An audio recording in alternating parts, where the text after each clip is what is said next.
What's going on, everybody? Dan Unfiltered Wrestling. Raw. August 17th. Fuck. Oh, man. First of all, it was back to being PG. That was the first bummer of the night. First of quite a few bummers on the fucking night. We'll start off with the main event. Or last segment. Shawn Michaels. He was hyped up to be on the show all night. He was there, of course, talking about Randy Orton, and he cut a decent promo. It was nowhere near the emotional promo that Ric Flair cut last week. But it was okay. It did what it needed to do. Talk about Randy Orton and how he's dangerous and attacking legends. He doesn't appreciate having Ric Flair as a mentor. Cool. Randy Orton RKO'd him out of nowhere. That was great. And then he punts him immediately afterwards. Also great. We go quickly downhill.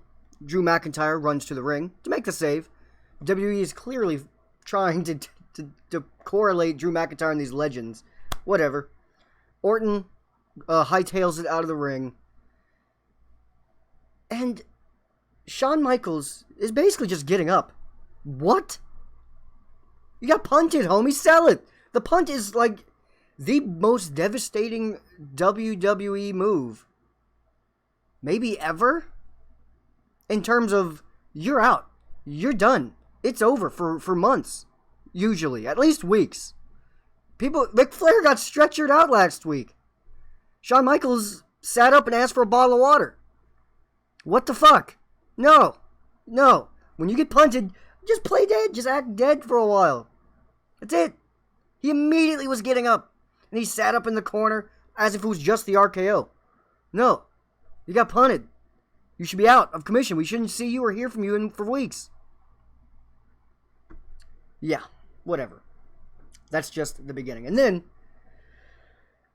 for some reason, they had Randy Orton come back, which I'm fine with that. But he came back to attack Drew McIntyre from behind unsuccessfully. What? Drew McIntyre, saw it coming, I guess, and kind of beat Randy's ass.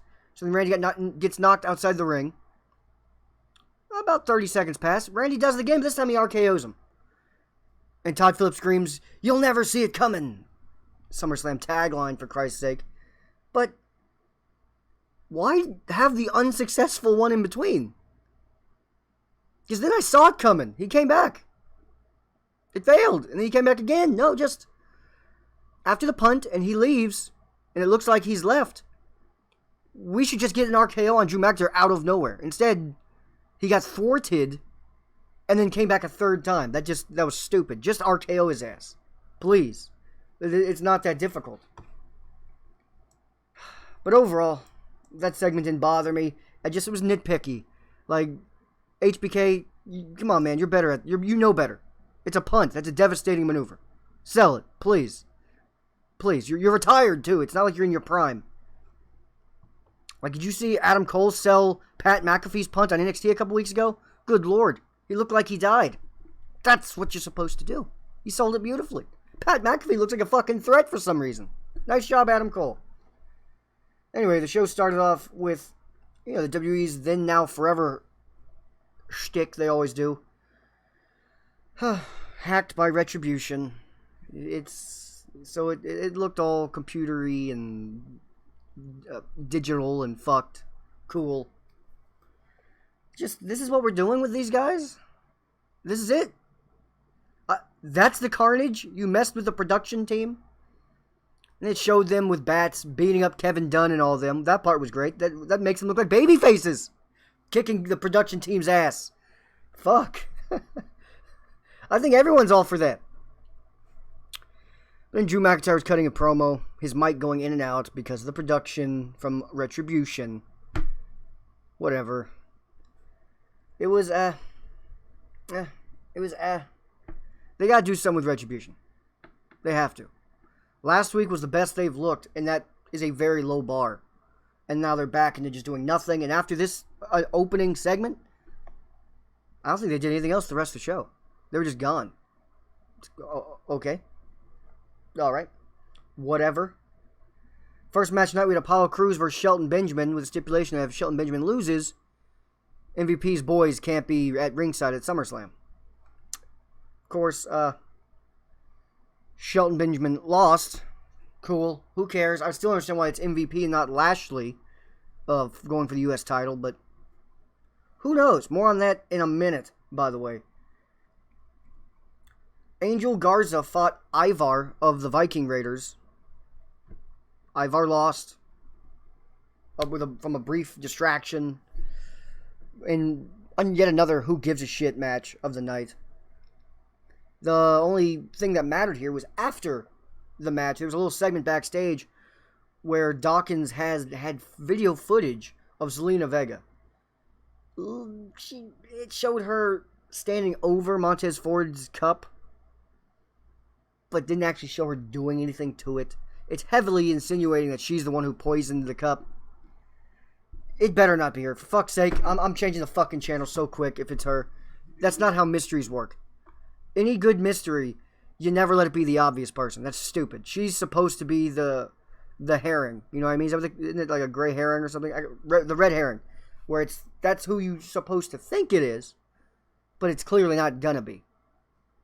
It better not be. Or I'm gonna be fucking pissed. I'm gonna be pissed. That's gonna be what a waste of time. And the other thing is Dawkins was mad and he got in their face. Cool. And Ford comes out of nowhere and makes his return here. It sets up a match for later in the show. Why are we doing that? Wouldn't it have been better just to see him for the first time at SummerSlam? We're right there. We are right there. We're 6 days away. Couldn't we just wait? All we do is get past this show. I think Dawkins talking shit and showing the video footage was enough for that storyline. We didn't need Ford to come back. Now we know he's okay. And then later in the night, he has a match and he wins. We know he's fine. That should be saved for SummerSlam. Let's see what health he's in. Now we know. Stupid booking. We had Mickie James and Natalya in yet another who gives a shit match of the night. This was Mickie James' first match in months, and nobody cared. And not only did nobody care, she lost. She lost. By count out, but still, she fucking lost. And while the match was happening, Seth Rollins walked out, like, who gives a shit about this match? No one does. And was having a conversation with Samoa Joe the whole time on commentary. Mickie James, WWE Hall of Famer, gone for months, makes a return versus Natalya, a future Hall of Famer. Let's just care about the conversation. No one cares about this match. Terrible. And that ended what was a disastrous first hour of Raw. A complete train wreck. Next up, we had the Golden Role Models versus Asuka and Shayna Baszler in a tag match. Does it get better? Now, this was probably the best match of the night. Again, not saying a hell of a lot tonight, but tell me why. Tell me why. Just anyone. Leave in the comment section. Just let me know. Maybe I'm not thinking. Maybe the Georgia heat's getting to me. Tell me why. A few weeks ago, Asuka came to the ring and attacked Bayley, who was not in a match. She was not involved. It was Sasha versus someone else. Who cares who? And the match got thrown out, disqualification, because Asuka attacked Bayley, who was not involved in the match. That made no sense. It didn't. This time, Shayna Baszler, who's in the match, tag match, standard, not no DQ, gets attacked by Nia Jax, who's not in the match. Like, just absolutely attacked. Clearly. In front of the ref, in front of everyone. Match continues. She gets attacked enough that she's gone from the match for most of it. The whole second half, she's not in it. She makes a sudden, appearance. She comes back, a sudden comeback in the very finale, where she gets the victory. She chokes out Karafuda Clutch on Bayley. Bayley taps, dead center of the ring. Yes, Asuka has her Asuka lock on Sasha outside the ring, but who cares? Why is Asuka is the one facing Bayley and Sasha in 2 separate title matches this Sunday, but she's not the one who gets a victory. Baszler does, who's not in either match. So 2 things that didn't make any fucking sense. Bad booking. 1, how come this match wasn't DQ'd and thrown the fuck away? That makes no sense.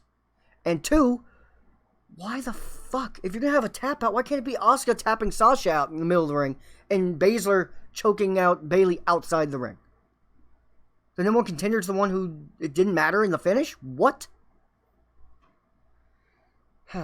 Whatever. Ruby Riott versus Peyton Royce, which I'm glad. I like when they do multiple female storylines. The problem is, this one is getting the shit end of the stick. Nobody cares. And, Peyton Royce won by a roll-up. Who cares? Lasted a couple minutes. Again, nobody gave a shit. And not only that, but already they kind of are teasing Liv Morgan and Ruby Riott not being able to coexist. Like, Ruby Riott got pushed into Liv and it cost Liv the match. They just got back together, for Christ's sake. Can't they at least look a little symbiotic, a little teamwork, something? Why would you do this? Why? Because you don't care. That's why. And if you don't care, Vince, I don't care. That's the rules. That's my rules, at least, goddammit. Then we had the Mysterios cutting a promo about Seth Rollins. And it was a whole lot of basically filler. It wasn't a lot. They didn't say much, to be honest. Or much that mattered. More or less just getting Dominic some practice on the mic. The big takeaway here was Rey Mysterio saying he's going to be in Dominic's corner at SummerSlam. It's a street fight, though. I would prefer if they weren't, if Murphy and Rey weren't at ringside and they came like later, like in the climax of the match, to cause carnage. Instead, it's a street fight. Rey could be involved the entire time. It might as well just be a tag team match. Might as well be. If it's a street fight, they can all just be involved the entire match. Whatever. Whatever's the fucking theme of this episode of Raw, by the way. Seth Rollins does come out, and he gets his ass kicked with a bunch, with the Singapore Canes. What do they call them now? Man, I'm old. You know what I'm talking about, damn it. They kicked his ass with him, but again, bad booking in my opinion, because we have SummerSlam right around the corner. All we had to do is wait a week for him to get his comeuppance. I know.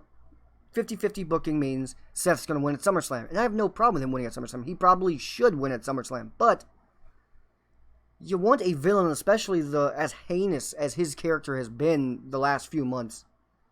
You want him to get his comeuppance at one time, not piece by piece.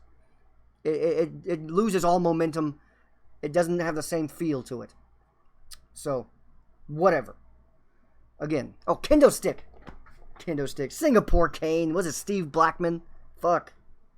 But then the Hurt Business versus Ricochet, Mustafa Ali, and Apollo Crews in a 6-man tag elimination style. Well, the Hurt Business quickly eliminates Mustafa Ali and quickly eliminates Ricochet, which is a goddamn shame. Ricochet is one of the greatest wrestlers on the fucking planet, and he's just getting quickly eliminated just to make Apollo Crews look better. Fine. Whatever. They both get quickly eliminated, so it's 3-on-1. Apollo then makes a comeback. He eliminates MVP and Shelton Benjamin quickly just to eat a spear from Bobby Lashley. Which, my only problem with this booking here, my biggest problem I'll say, is Bobby Lashley's not in that match at SummerSlam. MVP is. But over and over and over and over, they're showing us MVP sucks and Bobby Lashley's clearly way better. That's fine, but then put Bobby at SummerSlam. MVP got his chance last pay-per-view at Extreme Rules. And he lost. We didn't need it to continue on again. Just do Lashley at SummerSlam. It's too late now, but that's what they should have obviously done. Ugh. Like, seriously, what the fuck? Raw Underground. This was actually a pretty good episode of Raw Underground, I guess you'd call it. Eric of the Viking Raiders beat up some jobber, and he actually looks really good in this setting. He does. But as he's beating up this jobber, Dolph Ziggler is commentating next to Shane McMahon outside the ring, and he rated his performance a 4 out of 10. It was okay. It was okay. Eric challenged him to the match. Challenge accepted. Dolph Ziggler versus Eric. This is the first time we got 2 main roster superstars against each other on Raw Underground. I thought it worked. It didn't get a hell of a lot of time. That's okay. This is supposed to be like real fighting type of stuff, so it doesn't need much time. It worked. Dolph Ziggler won. Choked him out. Sleeper hold. Again, the only worry is, what do you do when you go back on Raw? When Dolph Ziggler goes back to using zigzags and super kicks instead of sleeper holds and wrestling. I don't know. I don't know. So that is kind of odd. Dolph Ziggler does seem kind of strange for this format, but maybe he's their kin. You know what I mean? From a Street Fighter. Maybe he's their kin. Maybe that's what they're doing. Or Guile. You can use Guile. Maybe Guile. But it was alright. And then Arturo Ruiz versus Riddick Moss. I love both of them in this setting. They both are going to... as long as this doesn't get canned, these 2 guys are going to have a way better opportunities on Raw Underground than they ever will on the main roster in a normal WWE atmosphere. Way more. Because they both look like Street Fighter characters. And clearly that's what Shane McMahon's going for. Arturo Ruiz won the match. I'm glad he... Or, no. Actually, they spilled outside the ring. And they got kind of like into fights with the crowd.